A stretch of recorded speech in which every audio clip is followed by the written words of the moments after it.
जयरू मु देवराज वेलकम कर my YouTube channel Devraj live vision. आपने केमती अच्छा मुझे भल आशा कर ठाकुर आप भल थे भगवान समस्त मंगल करूँ।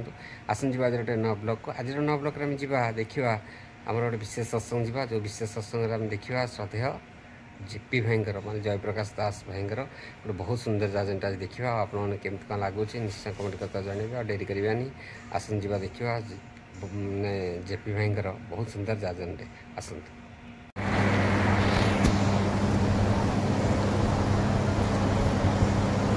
समस्त को जय गुरु भाई प्रकृत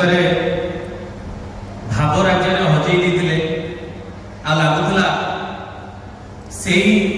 परपिता भावटा जोटा भितर स्मरण होता आउ टे मौका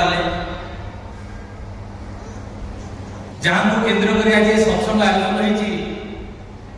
प्रत्येक व्यक्ति जीवन प्राण केंद्र परम पोषण से ठाकुर ठाकुर पाखे बड़ बड़ भक्त शिष्य माने अनेक परीक्षा निरीक्षा करी जेतेबेले जानिले जे साधारण मनुष्य भितर असाधारणत्व विराजमान करिसंती से हिरण्यगर्भ स्वयं लीला करछंती आउ जानि परछंती जे श्री श्री ठाकुर होउछंती सेही अवतार धारार धारावाहिक अवतारी यह जापरी ठाकुर जन्मोत्सव जमी श्री रामचंद्र जन्मोत्सव को रामनवमी भाव में पालन करा जाए श्रीकृष्ण जन्माष्टमी भाव में पालन करा जाए समस्ते चिंता कले जे ठाकुर भी जन्मोत्सव पालन करा ना दिगला विश्वगुरु महामहोत्सव ठाकुर को जड़िया भक्त शिष्य मैंने चारिआडे लगी पड़े महामहोत्सव हम एथर से अवतार महोत्सव पालन कर जन्म महोत्सव जी स्वदेह अच्छा अवस्था एथर पालन कर बहुत प्रकार आयोजन मुझे जावाक चाहूँगी मोर प्रासंगिकता आसको चाहूँगी ठाकुर तो चाह नी एक प्रकार कार्य बहुत बाध्य करके ठाकुर को से जगह को निया जायछि से जगह रे भाषण के देबे किए एते लोक आसीथिबे सेठी किए वक्ता हेबे ज्ञानी गुणी पंडित विद्वान बहुत संप्रदाय लोक बहुत धर्मावलंबी लोक बहुत प्रकार लोक से जगह रे समावेश किए सेठी ठाकुरंकर कथाटा को उपस्थापन करिबे ठाकुर पाखे बहुत भल भल उच्च कोटिर सब लोक जो मैंने गोटे गोटे शब्द जदि कह राति पाई से शब्द पर वर्णना करते श्लोक कह श्लोक वर्णना करेंगे पुरुषोत्तम तत्व जदि कह तत्व एते कथा खंची खांची से कहींपारे जो सत्संग समय कम पड़ो कहवा अधिक हम ठाकुर का बाछिले जानते ठाकुर आश्रम भितर गोटे गुहाल था गुहाल जे गाई गोर सेवा जत्न करुला से प्रकार जड़े ठाकुर अनुगामी ना हूँ नफर घोष ठाकुर नफर घोष को बाछिले सी से सभा भाषण देवे ताजुब हो गले समस्ते कौन ठाकुर करुँच आम प्रमाण देवाक चाहूँ डाक देवाक चाहूँ भक्त शिष्य मैंने व्याकुल होगी चाहते परम पिता आसी स्वचक्षुर टे दर्शन कर मंत्रित हो नीति निर्देश मानिक जीवन भाग्य को उद्धार कर जोड़े ज्ञानी गुणी प्रवीण पंडित दरकार ठाकुर ये नफर दोष को कहते नफर दोष शुणिले बोले हाय रे कपाल कौन प्रभु मत नहीं कौ गणारे नहीं पकड़े कौ जगार नहीं पहुंचे प्रभु मु कहनी हाँ मुझे मु तो किसी जानी मु तो किसी पढ़ी ना तत्ते ही कहना पड़ो ठाकुर निर्देश तू ही जीव तू ही कह सभा भरा लोक लोकारण्य ही विश्वगुरु महामहोत्सव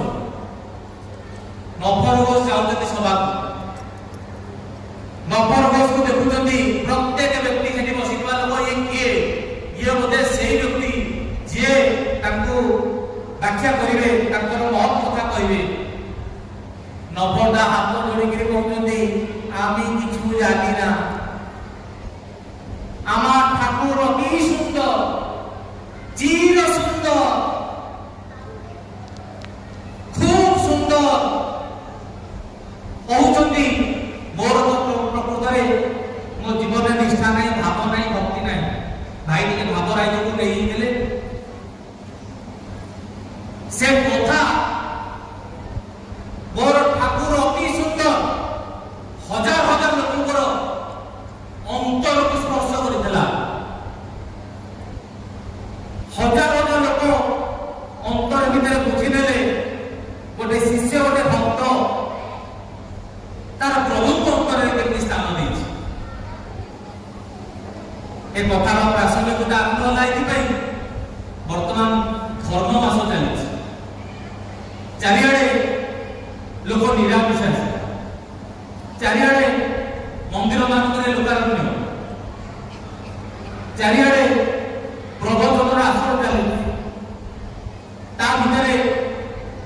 ଆଜି ଏ ସତ୍ସଙ୍ଗର ଏ ବିଭିନ୍ନ ପ୍ରକାର କଥା, ଏ ଆୟୋଜନ, ଏସବୁ କଣ?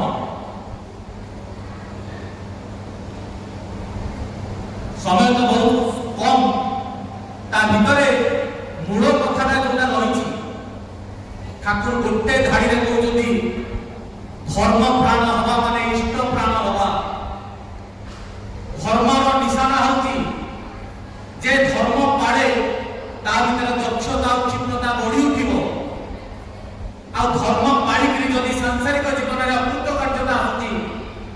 ଠାକୁର କହୁଛନ୍ତି ତୁମେ ଧର୍ମକୁ ଗୋଟେ ହିଁ ଆମନ୍ତ୍ରଣ କରିନ, ପୂଜା କରୁଛ ଆଡମ୍ବରତାକୁ। ସେ ଠାକୁର ଯେତେବେଳେ ଜଗତକୁ ଆସିଲେ,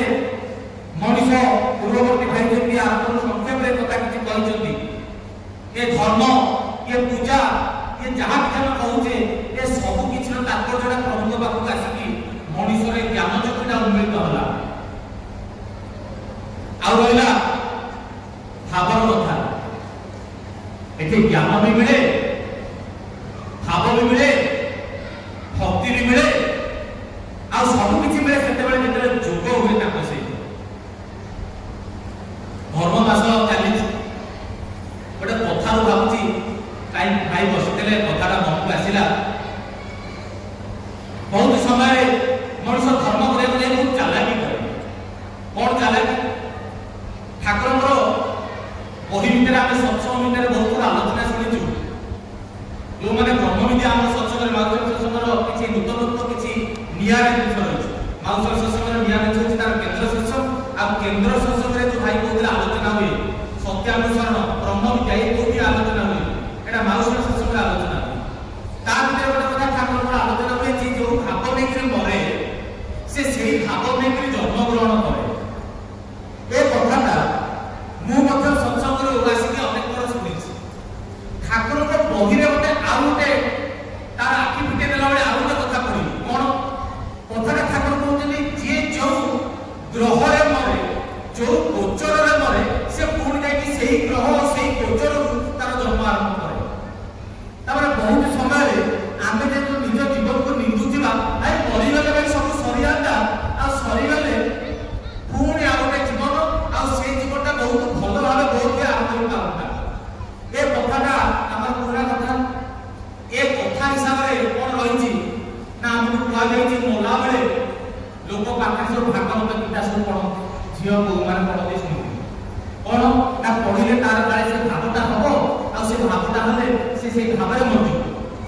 ବହୁତ ସମୟରେ ଲୋକମାନେ ତାଙ୍କର ସନ୍ତାନ ସନ୍ତତିଙ୍କର ନାଁ ସବୁ এই ଠାକୁରଙ୍କ ଦେବତାଙ୍କ ନାଁ ରଖିଥାନ୍ତି। ଗୋବିନ୍ଦ,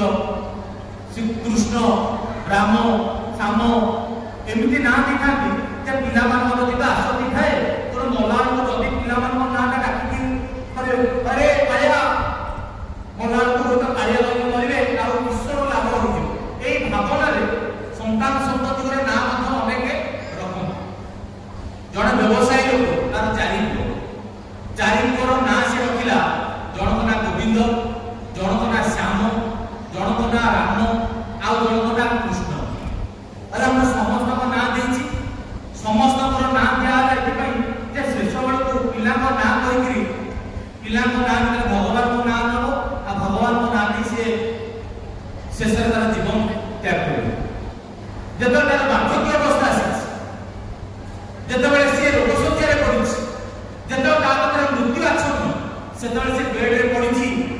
से देखुची ता पाखे तार दुई पुओ बसुछन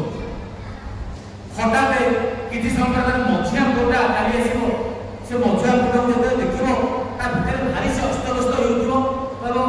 सेपटे साम पुओटा एतिया दुकान रे खटुची परिश्रम करूची ये तीनटा पुओ मो देह खराब होइले आसिबी बसिचंती ए कथा भाबुथिबो व्यस्त विब्रत होउथिबो हठात किसी समय साम पुओटी चली आसिबो जे साम पुओ देखिबो अब हरे सळे तमे 4 घंटा एकी दुकान रे की कोई तार प्राण तार त्याग छाडी तार शेष अक्षर रहिला कोन दुकान रे की हरे सळे तमे एकी तम दुकान रे की ए जो चालाकी ए जे बुद्धि ताकू किंतु ईश्वर को पथरे नै जाई पाला नाही ठाकुर होते मनुष्य जीवन अभ्यास ए जो इष्ट प्राणता ए जो भावटा ए भावटा ताकू नै ए भावटा ता बिनारे मनुष्य केते दिन केते कोन कला केते तीर्थ बुलिला केते जागा रे दान धर्म कला जेटा सेटा केते बड़ कथा होची तार भीतरटा प्रभु प्रेम रे केते दूर नत्वाला हेकी रहिछि जोटा नफर गोस्कर थिला ठाकुर देखैले कोनटा देखैले ठाकुर देखैले ये ज्ञानीर समान हुए एठी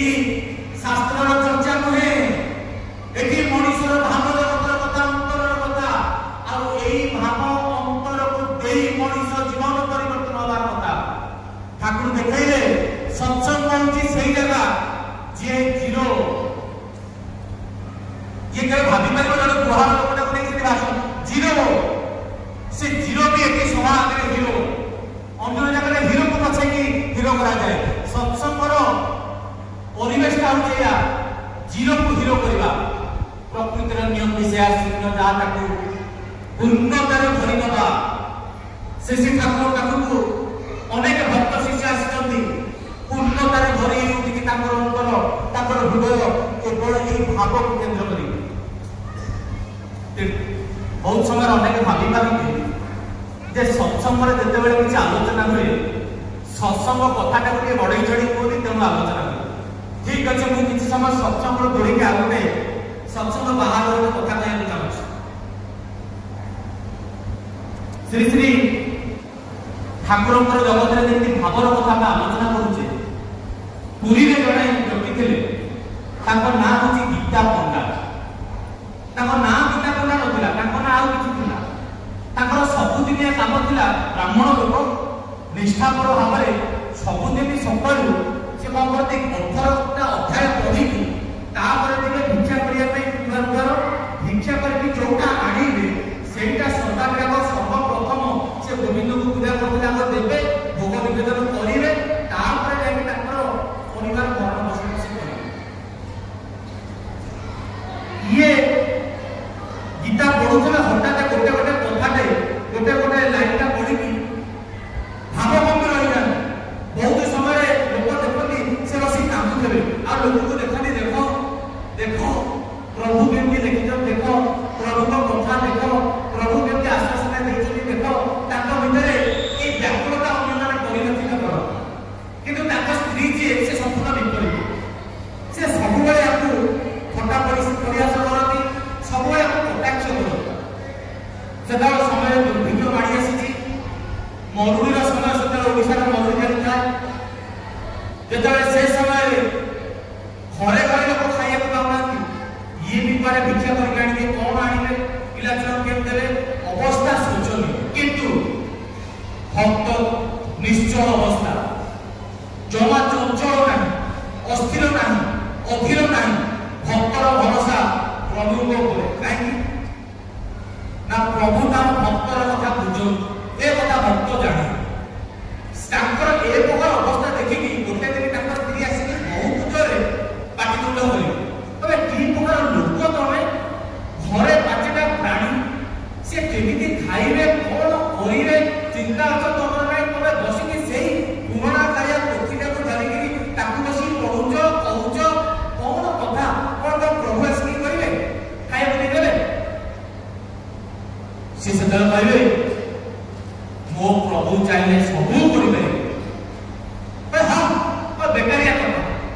से गीतार गोटे श्लोक पढ़ुथिलु से गीतार श्लोकटा को देखै देबे भाई देखो प्रभु को कहै गीता रे अनन्यश्चित्त यन्तुं मां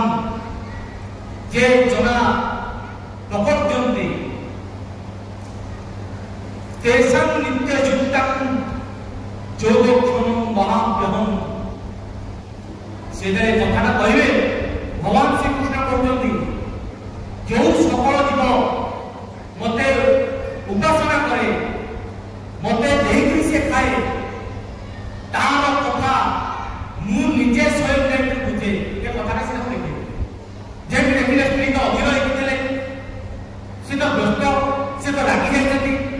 से कहले संगे संगे अपन लेखनी करता देखो आनी से कहले गाड़ी पकड़े से अरे बेकार राज्य कथा कल तो गाड़ी इधर गाड़ी देवे ये संगे संगे कपाल हाथ देकरी जे पंडा मास्टर कहले हाय रे कोड कलो तने ये जो कथा लिखा है साधारण कथा में प्रमुख श्रीमुख वाणी याकू माने अस्वीकार करबा माने ताको स्वीकार करबा लेखनी द्वारा ताको काट्या माने ताको श्रीमुख रे ताको श्रीयम करे गार पके दला संगे समान यहा परिमित जे बहुत बड़ पाप करो ए कथा ये अधीर होइले कि पड़े गले बाहर मंदिर को जाइछथि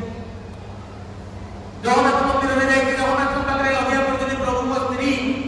एरे कांडा लुटा जहा कला कोन करके एते बड़ पाप कर देला ए पापर क्षमा नाही प्रभु ताको क्षमा करो कहि जगन्नाथ पाखरे अधिया पड़छथि एपटे घर अवस्था कोन स्त्री गेरे हेकि पिला मान को कुंडा मारी करी सेठी नेकरी सोए दी हठात घर जण कबाट बाड़ी कबाट खोली के देखती गोटे छोट बालक आ बालकर चेहरा एमती रूपकांति एमती देखा बहुत सुंदर से कहते हम कौन होला ना एटा गीता पुंडा महाशय घर ना हाँ ना तांकर जने बंधु मो हाथ पठेई देछथि किछि खाद्य आ नियति एगुड़ा रखी दियंतु विभिन्न प्रकार भार सब टोकई रे आसी ये किछि न बुझले आपण रखी देले रखी दियंतु मु पढे जे मोर बहुत काम अछि खनै करी कहउछु सेना बेले ए किछि न बुझी घर प्रयोजन अछि ए सब जिछड़ा करू घर बाकी आई साइरानी जिनिस करूनी से कहति नारे पुओ तबे एते छोट पिलाटी एते सब जिनिस आनिलो केमति से खनै करी कहउछि पिलाटी मां का तुरंत खाली कर दियो मोर बहुत काम अछि पिला तर खनै कथा सुनिकरी से मां को कथा पछाडति के तमे एते सुंदर तमे खनै काई बोल तमे मत खना से बालक कहते तुम खना नु आपण तमड़ी मने मां मो ऊपर रागी देकरी मो मुंह को टिके ठंडिया कर दैछ आ अपने रखो तुम चाली जी जल्दी से रखिले ओंडा मास रे सेपटे लोक उपास कई मंदिर रे पड़चंदी कांदी के घर को फेरचंदी घरे स्त्री का पाछुनी नै जाईकरी पाखरे बसी के कहते आस तुम्हारा बंधु रे खाद्य पठिचंदी आ नियो खाद्य ग्रहण कर रोषे करी करछि ये आश्चर्य किए मोर बंधु से सब कथा वर्णना करछंदी मोर खंडे कथा के वर्णना करछन से कहते हाय रे ए देख तू जहां दोषी करा कर से निजे ही आसी जदी तो पाखु ताकर भंडार नै करी हमकु जे अभुक्त रखिबेनी हमर पेट पई दाना नै के आसी जदी देख तू ताको अस्वीकार कर हाय रे करतालनी तू तथापि तू भाग्यवती तू ताको दर्शन करि पाबु से मानव हाथ जोड़ी के कृतज्ञता ज्ञापन करछि भगवान को पाखरे ए होती भाव जो भावरे मनीष परिपूरित हुए से ठाकुर पर जन भक्त दिले ताकर नाम नगेंद्रनाथ भट्टाचार्य से मध्य श्रीमद् भागवत पुराण विभिन्न जगह कहते भागवत पुराण गोटे अनुरूप घटना ताक स्त्री मध्य सेया पिला छुआ छोट अति कोड़ा छुआड़ा आयक ना स्त्री न परिमल स्त्री कथा कहती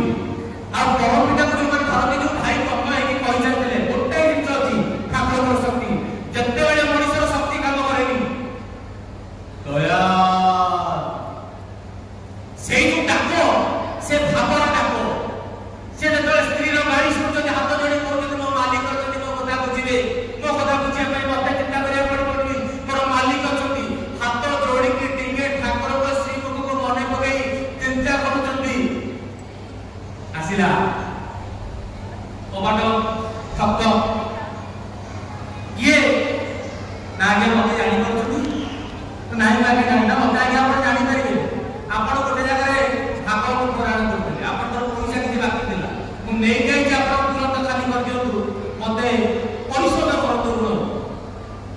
ଇଏ ଆଶ୍ଚର୍ଯ୍ୟ ନାହିଁ ଆପଣ ଆଜ୍ଞା ରଖନ୍ତୁ ରଖିବେ ଏ କଥାଟା ହଉଛି ହେଇଯିବ ଚାରିଆଡେ ନଗେନ୍ଦ୍ରନାଥ ଭଟ୍ଟାଚାର୍ଯ୍ୟ ଗୋଟେ ଗୁରୁ କରିଛି ସେ ଗୁରୁ ହଉଛି ଅନୁକୂଳ ଠାକୁର ଆଉ ଅନ୍ତର ଭିତରେ ବ୍ୟାକୁଳ ପ୍ରାର୍ଥନା କଲେ ସେ କୁଆଡେ ସବୁ ପ୍ରାର୍ଥନା ଶୁଣି ପାରୁଛନ୍ତି ୟାକୁ ବୁଝିକିରି ଯୋଉମାନେ ବିଶ୍ୱାସୀ ଲୋକ ସେମାନେ ଠାକୁରଙ୍କ ଚରଣକୁ ଆସିଲେ ଆଉ ଯୋଉମାନେ ଅବିଶ୍ୱାସୀ ଲୋକ ପ୍ରାୟ ଜାଗାରେ ସମସ୍ତେ ଥାନ୍ତି ଅଳ୍ପେ ବହୁତ ସେମାନେ କହିଲେ ହଁ ଏମିତି ହେଇଥିବ ଇଏ ଗୋଟେ ଏତେ ବଡ ଭକ୍ତ ଯେ ୟା କଥା ଭଗବାନ ଶୁଣୁଛନ୍ତି ଆଉ ଯଦି ଭଗବାନ ଶୁଣୁଛନ୍ତି ୟାଙ୍କ ଘରେ ଗୋଟେ ଝିଅଟେ ବଢିଲା ଝିଅ ହେଇଗଲାଣି କାହିଁ ତ ବାହା କରୁନାହାନ୍ତି ଇଏ ସେଠୁ ଯେତେବେଳେ ଶୁଣିବେ ନଗେନ୍ଦ୍ରନାଥ ଭଟ୍ଟାଚାର୍ଯ୍ୟ କହିବେ ପ୍ରଭୁ ନିନ୍ଦା ଶୁଣିପାରିବେ ଦିଟା କଥା ହବ ଆଉ ମତେ ତମକୁ ଛାଡିବାକୁ ହବ ନହେଲେ ମତେ ଘର ଛାଡିବାକୁ ହବ ମୁଁ ନିନ୍ଦା ସହିପାରିବିନି ପ୍ରଭୁ ଆଉ ବେଶ ଅଳ୍ପ ଦିନ ଭିତରେ ଦେଖାଯାଇଛି ଯୋଉ ଝିଅଟି ତାଙ୍କର ବୟସ ହେଇଯାଇଛି ସେ ଝିଅକୁ ଗୋଟେ ସମ୍ଭ୍ରାନ୍ତ ଘରର ଲୋକ ଆସି ୟାଙ୍କର ଖର୍ଚ୍ଚ ବହନ କରି ଝିଅକୁ ତାଙ୍କ ଘରକୁ ନେଇଯିବା ଚାରିଆଡେ ପୁଣି ପ୍ରଚାର ବସି ସେ ଠାକୁର ପୂଜକଙ୍କର ଶିଷ୍ୟ ଯୋଉମାନେ ତାଙ୍କର କଷ୍ଟ ପୀଡ଼ା ତାଙ୍କର ସ୍ୱୟଂ ଗୁରୁ ଲାଭ କରନ୍ତି ସେଥିପାଇଁ ଠାକୁର କହିଲେ এই ভগবানটা হচ্ছে চিন্তামণি চিন্তা করতেই করতেই এই মণি লাভ করা যায় এ ভগবান হচ্ছেন চিন্তামণি ঈশ্বরী মনকর দুরারোগ্য এই যে দুরানাথ আমার দুরারোগ্যের কথা কହୁଥିଲେ ঈশ্বরী মনকর অভাবর ঘটনা রয়েছে সময় কম সে ঠাকুরଙ୍କର যেতে জ্ঞান পাইলে টিকে ভাব বନେଇକି গলে অন্তরটা শুষ্ক হয়েছিল ঠাকুরଙ୍କର ଅନନ୍ୟ ପରମ ଭକ୍ତ ସେ ତାଙ୍କ ନାଁ କିଶୋରୀ ମନ ବହୁତ ପରୀକ୍ଷା କରିଛନ୍ତି ଠାକୁର ତାଙ୍କର ଘଟଣା ଏମିତି ଘଟିଛି ଗୋଟାଏ ଦିନର ଖାଦ୍ୟ ପାଇଁ ବହୁତ ସଂଘର୍ଷ କରିବାକୁ ପଡୁଛି ଦିନ ଯାଇ ଆହାର କଲେ କମ ଟିକେ ଆଣିଲେ ପରିବାର ଭରଣ ପୋଷଣ ଗୋଟେ ଦିନ ତାଙ୍କ ଘରକୁ 14 ଜଣ ଅତିଥି ଆସିକି ଘରେ ପହଞ୍ଚିଲେ ତାଙ୍କ ଘରେ ଆତିଥ୍ୟ ସତ୍କାର ଇଏ ଜାଣନ୍ତି ଯୋଉଠି ମଣିଷର ପୁରୁଷାକାର କାମ କରେନି ସେଇଠି ଦୈବିକ କୃପା ଦରକାର ଯାଇକି ଠାକୁର ପାଖରେ ଆମର କୁଆ ଅଛି ବହୁ ଅସୁବିଧା ଅଛି ଜୀବନରେ କଷ୍ଟ ଅଛି ବିପଦ ଅଛି ଠାକୁରଙ୍କୁ ଟିକେ ଜଣେଇ ଦିଅ ଠାକୁରଙ୍କୁ ପ୍ରାର୍ଥନା କରିଦିଅ ନାମ କରିକି ଟିକେ ଠାକୁରଙ୍କୁ ଜଣେଇ ଦିଅ ଠାକୁରଙ୍କ ପାଖରେ ସେ କଥାଟା ପହଞ୍ଚି ଯାଉ ପ୍ରାର୍ଥନାର ଗୋଟେ ଶକ୍ତି ଅଛି ସେ ବସିଛନ୍ତି ନାମ କରୁଛନ୍ତି ତାଙ୍କର ସ୍ତ୍ରୀଙ୍କର ସେଇ ପ୍ରକାର ଅବସ୍ଥା এই নাম করুଥିବା ସମୟରେ ହଠାତ୍ ଜଣେ ପୋଷ୍ଟମ୍ୟାନ ଆସିକି ଘର ଡାକୁଛନ୍ତି ଆଉ ସେ ଡାକ ଶୁଣିକିରି ତାଙ୍କ ସ୍ତ୍ରୀ ତାଙ୍କ ସ୍ୱାମୀକି ଡାକିଛନ୍ତି କିଶୋର ମନ ଯାଉଛନ୍ତି ତାଙ୍କର ସେ ସମୟରେ କାନରେ ବିଭିନ୍ନ ପ୍ରକାର ନାଦ ଶ୍ରବଣ ହେଇଛି ଯୋଗୀ ଦର୍ଶନ ହେଇଛି ଜଣେ ଆସିକି ପୋଷ୍ଟମ୍ୟାନ କହୁଛନ୍ତି ଆମ ଚାଲି ଦେଖି କଣ ଆଜ୍ଞା ସକାଳୁ ବୋଧେ କିଛି ନିଶା ଖାଇ ଦେଇଛନ୍ତି ଇଏ ନିଶା ମାନେ ନାମରେ ଏତେ ଜୋର ବିଭୋର ହେଇଥିଲେ କିଛି ଚାଲି ମଧ୍ୟ ପାଉନାହାନ୍ତି ସେତେବେଳେ ଇଏ କହୁଛନ୍ତି କଣ ଆଜ୍ଞା କହୁଛନ୍ତି କୁହ ନା ଆପଣଙ୍କ ନାଁରେ ଗୋଟେ ମନି ଅର୍ଡର ଆସି ନା କହୁଛି ତାଙ୍କର ସତୀଶ ଚନ୍ଦ୍ର ଗୋସ୍ୱାମୀ ସେ 25 ଟଙ୍କା ମନି ଅର୍ଡର ଆପଣଙ୍କ ନାଁରେ କରିଛନ୍ତି ସେ କହିଲେ ସତୀଶ ଚନ୍ଦ୍ର ଗୋସ୍ୱାମୀ ମୋ ନାଁରେ ମନି ଅର୍ଡର 25 ଟଙ୍କା କରିବେ କାହିଁ ମୁଁ ତ ତାଙ୍କୁ ମାଗିନି ନା ମୁଁ ଆଜ୍ଞା ଜାଣିଛି ମୋ କାମ ହଉଛି ଆପଣଙ୍କୁ ଦେବା ଆପଣ ଗ୍ରହଣ କରନ୍ତୁ ମୁଁ ଯାଏ 25 ଟଙ୍କାଟାକୁ ଗ୍ରହଣ କରିବେ ଏପଟେ ଅତିଥି ସତ୍କାର କରିବେ ସେପଟେ ବାହାରକୁ ଯିବେ ଆଶ୍ରମ ଆଡ଼କୁ ଯେତେବେଳେ ଯିବାକୁ ଚାହିଁବେ ସେତେବେଳେ ବାଟରେ ସତୀଶଟା ଲେଖା ସତୀଶଟାକୁ ପଚାରିଲେ କହିବେ ଦାଦା ଆପଣ କାହିଁ ମତେ 25 ଟଙ୍କା ପଠେଇଥିଲେ ସେ କହିଲେ କୋଉ ମନି ଅର୍ଡର କୋଉ ପଇସା ମୁଁ ତ କିଛି ପଠେଇନି କଣ ଇଏ ପଠେଇଛନ୍ତି ଆପଣ ନା ନା ନା ମୁଁ କିଛି ପଠେଇନି ସେ ଅସ୍ୱୀକାର କରିବେ ଯେତେବେଳେ ଠାକୁରଙ୍କ ପାଖକୁ ଯିବେ ଠାକୁର କହିବେ ଡାକ୍ତର ଠାକୁରଙ୍କ ପାଖକୁ ଆସୁ ଆସୁ ଠାକୁର କହିବେ ଶୁଣ ଭକ୍ତି ଭରେ ଡାକିଲେ ନାଦ ଶ୍ରବଣ ବି ହୁଏ ଜ୍ୟୋତି ଦର୍ଶନ ବି ହୁଏ ଆଉ ମନି ଅର୍ଡର ବି ଆସେ କିଶୋରୀ ମନ ଲୋଟି ପଡ଼ିଲେ ଠାକୁର ପାଖରେ କହିଲେ ଦୟାଲ এই যে দয়ালুଙ୍କର ଦୃଷ୍ଟି ଆମ ଉପରେ ଅଛି ଆମେ କେବେ ବି ଆମେ ହଇରାଣ ହବୁନୁ କେବେ ବି ଆମେ ଅସୁବିଧାରେ ପଡ଼ିବୁନୁ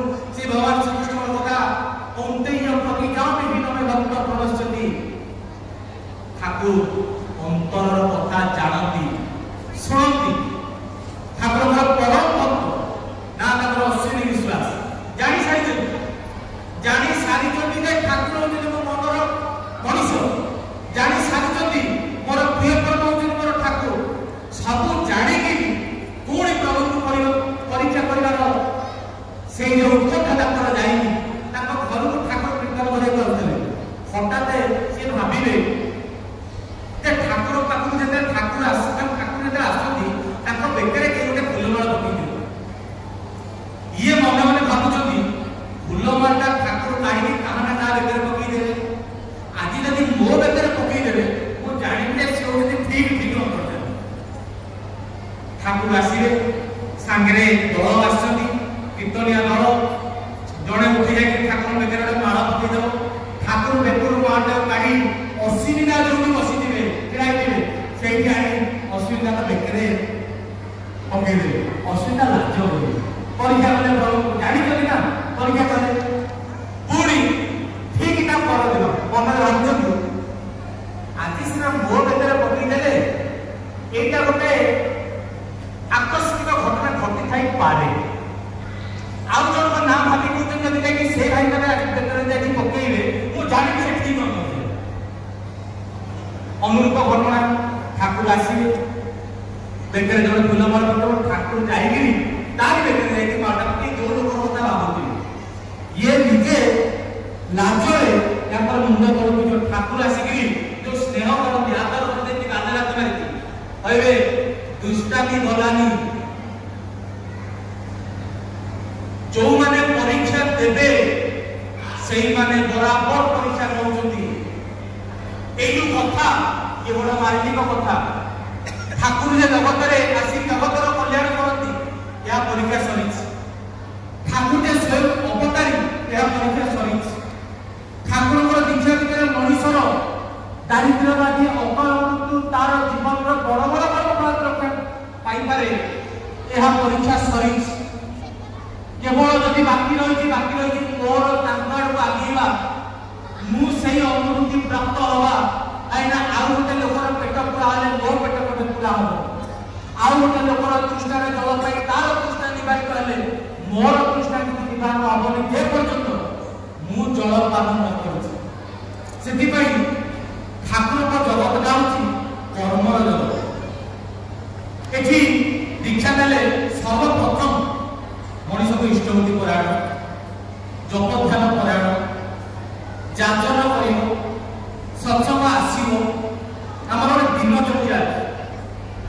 ଆପଣମାନେ କେତେବେଳେ ଚାହିଁଲେ ଭାଇମାନଙ୍କୁ ଠାକୁରଙ୍କ ଦୀକ୍ଷାଟା କେମିତି ନିୟମରେ ମାନିଲେ ଜଲ୍ଦି ଅନୁଭୂତି ହବ। ଭାଇ ତ 11 ମାସର ଅନୁଭୂତି କଥା କହୁଥିଲେ। ମୋର ଜଣେ ବଡ ଭାଇ ଅଛନ୍ତି ସୁଭାଷ ଭାଇ, ମତେ ଦୀକ୍ଷା ନେବାର 6 ମାସ ଭିତରେ ବୋଧେ 60 ଥର କି 600 ଥର କହିଥିବେ ଭାଇ 6 ମାସ ଭିତରେ ଅନୁଭୂତି ହବ। ଆଉ ଅନୁଭୂତି ହେଇଥିଲା। 6 ମାସ କେମିତି ଅନୁଭୂତି ହବ ସେଇଟା ଦେଖିବା ଦରକାର। ଦୀକ୍ଷାଟା ନେଇ ବ୍ରାହ୍ମଣ ଭିତରେ ଉଠିବାକୁ ପଡେ, ଇଷ୍ଟଭୂତି ସବୁଦିନ କରିବାକୁ ପଡେ, 30 ଦିନରେ କରିବାକୁ ପଡେ, ମାତୃପୂଜ୍ୟ ମୃତପୂଜ୍ୟ ସହିତ ପଠିବାକୁ ପଡେ, ସପ୍ତାହକୁ ଥରେ ସତ୍ସଙ୍ଗ ଆସିବାକୁ ପଡେ, 2 ମିନିଟ୍ ନା ଯୋଉ ପ୍ରାର୍ଥନା କରିବାକୁ ପଡେ। ଏ ସବୁ ପରେ ମଣିଷ ଦେଖେ ତାର ଜୀବନର ଯୋଉ କର୍ମଫଳତା ଜୀବନଟାକୁ ଅଟକେଇକି ରଖିଛି, ମଣିଷ ସେଠୁ ବାହାରିବାର ବାଟଟା ଆରମ୍ଭ ହୁଏ। କାହିଁକି ଠାକୁର କହୁଥିଲେ ମଣିଷ ଯେ କର୍ମ କରିଛୁ, କର୍ମ ହଉଛି ମଣିଷର ନିୟନ୍ତ୍ରଣୀ ସୂତ୍ର। କର୍ମ ଠାକୁରଙ୍କୁ କର୍ମଫଳ ଉପରେ ପ୍ରଶ୍ନ କରାଯାଇଛି। ଠାକୁର କର୍ମଫଳ ଆମେ ଭୋଗ କରିବୁ, କରିବାକୁ ବାଧ୍ୟ। ଠାକୁର କିନ୍ତୁ କର୍ମ ମଣିଷର ନିୟନ୍ତ୍ରଣୀ ସୂତ୍ର। କର୍ମଫଳ ମଣିଷ ଭିତରେ ମଣିଷର ମସ୍ତିଷ୍କରେ ବିଶେଷ ପ୍ରବଣତା ଆଉ ଝୁଟ ସୃଷ୍ଟି କରେ।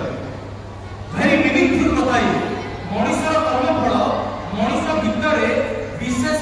ପ୍ରବଣତା ଆଉ ଝୁଟ ସୃଷ୍ଟି କରେ। ମଣିଷ ଯେତେବେଳେ ଅପକର୍ମ କରେ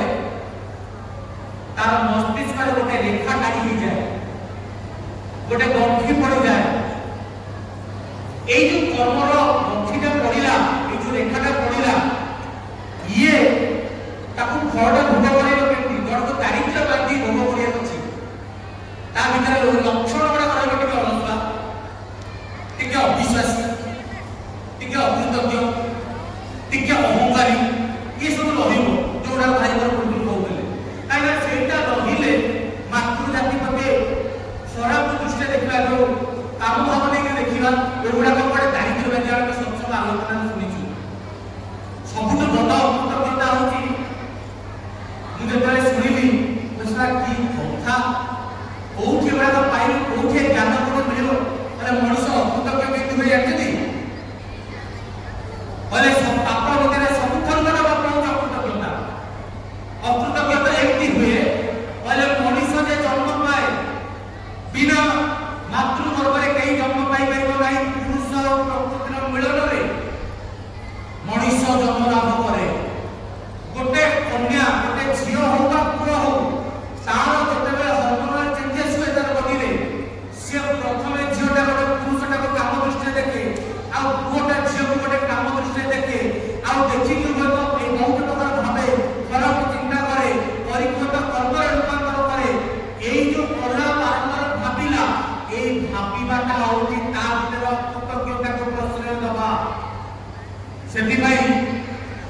ଆମର এই যে সিরিয়াল দৌড়লা কোনসি যে মহাদেবଙ୍କର ଗୋଟେ ସିରିଏଲ ଥିଲା ବହୁତ ପୁରୁଣା ସେ ସିରିଏଲରେ ଗୋଟେ ଷ୍ଟୋରି ଅଛି ସେ ଷ୍ଟୋରି ହେଉଛି ଯେ ମହାଦେବ ପାଖକୁ ଜଣେ ଋଷି ଆସିଥିବେ ପ୍ରଣାମ କରିବା ପାଇଁ ଖୁବ୍ ସଂଯମୀ ଖୁବ୍ ଇଷ୍ଟନିଷ୍ଠ ସେ ମହାଦେବଙ୍କୁ ପ୍ରଣାମ କରି ପାର୍ବତୀଙ୍କୁ ପ୍ରଣାମ କରିବେ ସେ ଜାଣନ୍ତି ଯେ ନାରୀ ହେଉଛି ନରକର ଦ୍ୱାର ତେଣୁ ନାରୀକୁ ଦର୍ଶନ କରିବା ପାପ ଏଇ ପ୍ରକାର ଭାବୁଛନ୍ତି ତାଙ୍କୁ ପାର୍ବତୀ ପଚାରିବେ କହିବେ ମୁଁ ଦେଖୁଛି ତୁମ ମନରେ ଏଇ ପ୍ରକାର ଜିନିଷ ଏଇଟା କ'ଣ କାରଣ କ'ଣ ସେ କହିବେ ନାରୀ ମୁଖ ଦେଖିବା କଥା ତ ଏ କଥା ଯାହା କାମ କଥା କହିବେ ସେତେବେଳେ ପାର୍ବତୀ କହିବେ ଗୋଟେ ଜୀବାତ୍ମା ସୃଷ୍ଟିରେ ପୁରୁଷ ପ୍ରକୃତି ମିଳନରେ ସୃଷ୍ଟି ହୁଏ ଜୀବାତ୍ମା ଆଉ ତୁମ ଭିତରେ ଯୋଉ ପ୍ରକୃତିଗତ ଯୋଉଟା ରହିଛି ପ୍ରକୃତିର ମିଳନ ରହିଛି ମୁଁ ସେଇଟାକୁ ନେଇଯାଉଛି ଯେତେବେଳେ ନେଇଯିବେ ସେ ଋଷି ପାଉଁଶ ହେଇକି ପଡ଼ିଯିବେ ପୁଣି ମହାଦେବଙ୍କର ଆଶୀର୍ବାଦରେ ସେ ପୁଣି ଜୀବନ ଲାଭ କରିବେ ଆଉ ମାତୃ ଜାତି ପ୍ରତି କୃତଜ୍ଞ ରହିବେ ପାର୍ବତୀକୁ କ୍ଷମା ପ୍ରାର୍ଥନା କରିବେ ମଣିଷ ଭିତରେ ଏଇ ଯୋଉ ଦୁର୍ବଳତା କାମ ଛାଡ଼ି ପାରୁନୁ କ୍ରୋଧ ଛାଡ଼ି ପାରୁନୁ ଲୋଭ ଛାଡ଼ି ପାରୁନୁ ଏଇ ଅଦୂରରେ ଅଦୃଷ୍ଟରେ ଥିବା କର୍ମଫଳ ଭିତରେ ଆମ ଭିତରେ ବାହାର କର୍ମଫଳ କରୁନି କର୍ମଫଳ ଭିତରେ ବହୁ ବିଶେଷ ପ୍ରବଳତା ବିଶେଷ ଯୋଉ ଠାକୁରଙ୍କ ନାମ କଲେ ଆଶ୍ଚର୍ଯ୍ୟଜନକ ଘଟଣା ହେଉଛି ଏହା ଯୋଉ ରେଖାଟା ପଡ଼ିକି ରହିଛି ଅପକର୍ମ କରି କରି ଯୋଉ ନର୍ସ ରହିଛି ଯୋଉ ଗ୍ରନ୍ଥିଟା ଭିତରେ ଗ୍ରନ୍ଥି ପଡ଼ିକି ରହିଛି ସେଇଟା ମୋଚନ ହୁଏ ଠାକୁରଙ୍କ ବିଜୟ ମନ୍ତ୍ରରେ ସେଥିପାଇଁ କୁହାଯାଏ ଦୀକ୍ଷା ନେଇଯାଅ ସେଥିପାଇଁ କୁହାଯାଏ ଭଲ ଲାଗୁ ନ ଲାଗୁ ଇଷ୍ଟମତି କର ସତ୍ସଙ୍ଗ ଆସ ଆଉ ଦେଖାଯାଏ ମଧୁଆ ମଦ ଛାଡୁଛି ଦେଖାଯାଉଛି କାମ ଲୋକଟା ସିଏ ସଂଯମ ଜୀବନ ଭିତରେ ରହୁଛି ଦେଖାଯାଉଛି କେଡ଼େ ଅବାଗିଆ ଲୋକଟା ଟିକେ ତାର ଜୀବନକୁ ସେ ସଜାଡ଼ିବାର ସାହାଯ୍ୟ କରୁଛି ତାର କାରଣ ହେଉଛି ଠାକୁରଙ୍କର ବିଜୟ ମନ୍ତ୍ର ଯୋଉଟା ପାରଦ ବଳି ଭିତରେ ଠାକୁର କହୁଛନ୍ତି ଏମିତି କୌଣସି ବିକୃତି ନାହିଁ ଯୋଉଟା ନାମର ଏଇ ଯୋଉ ଉତ୍ତାପରେ ତାକୁ ଜାଳି ପୋଡ଼ି ପାଉଁଶ କରିଦେଇ ନପାରେ ଏଇଟାକୁ ପରୀକ୍ଷା କରିକି ଦେଖିପାରିବେ ପ୍ରତ୍ୟେକ ଦୀକ୍ଷିତ ଅଦୀକ୍ଷିତ ସମସ୍ତେ ଆଉ ନାମ କଲେ ଇଷ୍ଟବର୍ତ୍ତୀ କଲେ ଠାକୁରଙ୍କୁ ଦେଲେ ଠାକୁର କର୍ମ କଲେ ଠାକୁର ଯଦି ଭଲ ପାଇବା ବଢେ ଯୋଉଟା ମୁଁ କହୁଥିଲି ଆପଣଙ୍କୁ ରାମକୃଷ୍ଣ ପରମହଂସ କହିଲେ ଇଷ୍ଟ ରକ୍ଷା କରନ୍ତିନି ପ୍ରଭୁ ରକ୍ଷା କରନ୍ତିନି ପ୍ରଭୁ ପ୍ରାଣତା ଇଷ୍ଟ ପ୍ରାଣତା ମଣିଷକୁ ରକ୍ଷା କରେ ମଣିଷ ଭିତରର ଭକ୍ତିଟା ତାକୁ ଅସମୟ ରକ୍ଷା କରେ ସେଥିପାଇଁ ଠାକୁରଙ୍କର ବାଣୀ ଇଷ୍ଟେ ରାଖୋ ଭକ୍ତି ଅତୁଟ ଶକ୍ତି ପାବେ ବୁକେ ତାର ରଙ୍ଗେ ରଙ୍ଗ ଶୋଭା ପର୍ବ ଡାକୋ ଦୁଃଖେ ଇଷ୍ଟେ ରଖା ଭକ୍ତି ଅତୁଟ শক্তি পাইনা বুকে মানে ছাতিরে অভাব আসু অসুবিধা আসু দুর্যোগ আসু বিভিন্ন প্রকার শত্রুতা আচরণ করতে চাইলে হারা সব নিজের ভাই বলে সাহস হব বড় মিলিব শক্তি পাবি বুকে তার রঙে রঙ্গাও স্বভাব তাঙ্কর রঙরে রঙ্গাও স্বভাব তাঙ্কর রঙটা কোন পরান্ন কি জড়ান্ন তাঙ্ক রঙটা কি যজন যাজক ইষ্টবতী তাঙ্ক রঙটা কি তাঙ্কর অনুশাসন কাজরে নিজুক রখিবা তার রঙে রঙ্গাও স্বভাব পর্বটাকে দুঃখী ঠাকুরଙ୍କର ଅଭୟ ତେବେ ସତ୍ସଙ୍ଗ ସମୟ ସଂକ୍ଷିପ୍ତ କଣ ଆଉ କହିବି ଠାକୁର ଏଗୁଡ଼ା କିଛି ଚାହୁଁଥିଲେ ଠାକୁର ଚାହୁଁଥିଲେ ଯାହା ଧୀରେ ଧୀରେ କାଳକ୍ରମେ କୋଉଠି ନା କୋଉଠି ମୋ ଭିତରକୁ ଟିକେ ବାସ ହେଇଯାଉଛି ମୋ ଭିତରକୁ ଟିକେ ଲାଇନଟା କମି ଯାଉଛି ଠାକୁର ଚାହିଁଥିଲେ ମଣିଷ ଆପଣ ଟଙ୍କା ଯେତେ ପାରୁଛ ମଣିଷ ଉତ୍ସବର ଉଦ୍ଦେଶ୍ୟ ହେଉଛି ଉତ୍ସବକୁ ହେବା ଉତ୍ସବର ଉଦ୍ଦେଶ୍ୟ ହେଉଛି ଘରେ ଘରେ ସେ ଠାକୁରଙ୍କୁ ପ୍ରତିଷ୍ଠିତ କରିବା ଆଜି ଆମେ କେନ୍ଦ୍ରଟିଏ କରିଛେ এই কেন্দ্রକୁ কেন্দ্র କରି ହଜାର ହଜାର ଯୁବକମାନେ ଯୁବତୀମାନେ ଭାଇମାନେ ମାମାନେ ତାଙ୍କ ଜୀବନରେ ଠାକୁରଙ୍କର ଅଜସ୍ର ଦୟା କରୁଣାକୁ ଯଦି ଉପଲବ୍ଧି ନ କଲେ ମୁଁ ଭାବେ କଣ ମୁଁ ଦୀକ୍ଷା ନେଲି କଣ ମୁଁ ପ୍ରଭୁଙ୍କୁ ପ୍ରତିଷ୍ଠା କରିବି ବୋଲି ପ୍ରତିଜ୍ଞା କରିଥିଲି ସେଦିନ ଦୀକ୍ଷା ଦିନ କଣ ମୁଁ ପ୍ରଭୁଙ୍କ ପାଇଁ ମୁଁ ପ୍ରଭୁଙ୍କ ପାଖରେ କୃତଜ୍ଞତା ଜ୍ଞାପନ କଲି କେତେଟା ଲୋକ ଏଠି ନେଇକି ଆସିଛି କେତେଟା ଲୋକ ଏ ଆୟୋଜନରେ ଆଜି ପରିପୂର୍ଣ୍ଣ ହେଲେ କେତେଟା ଲୋକ ଜୀବନରେ ସେ ଠାକୁରଙ୍କୁ ନୂତନ ଭାବରେ ଦେଖିଲେ କେତେଟା ଲୋକ ଆଜି ଠାକୁରଙ୍କର କଥା ନୂଆ ଭାବରେ ଶୁଣିଲେ କେତେଟା ଲୋକ ଏଠୁ ଚାଲି ଯାଇ ଠାକୁରଙ୍କର ଦୀକ୍ଷା ପାଳିଲେ ଏଇ କେତେଟା ଲୋକ ଶେଷରେ ଗୋଟେ ଅନୁଭୂତିଟା ଐତିହ୍ୟର ବକ୍ତବ୍ୟ ସାଙ୍ଗ କରିବି ଠାକୁରଙ୍କୁ ଯିଏ ଦେଖେ ମୁଁ ଶୁଣିଛି ଅଭିନୟ ସେ କାରଣ ପୂଜ୍ୟ ନରେନ୍ଦ୍ର ପଡ଼େ ଏ କଥା କହୁଥିଲେ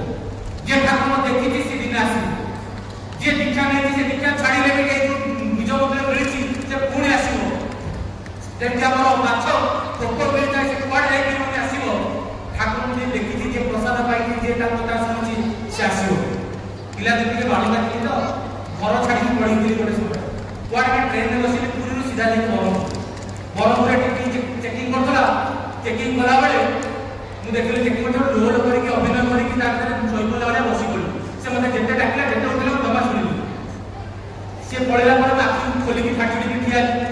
देखुला कहला कौन केड़े काम करे माने बोली टिकी डाकुची जानी शुणी रहा देखला हाथ पेट भी नीचे जाए कुआड़ जीव मुझे ट्रेन कुआड़ जीव अरे ट्रेन तो बहुत तो तुम कुआड़ जीव तो सियाड़ ना कहीं घर राखी जाए सब संपदा कर सी मो हाथ धरिकी घर को नहीं गला राति घरे रखिला घरे से मत गाड़ी जानी पारे मत जो घर रखिला घरे किसी कहते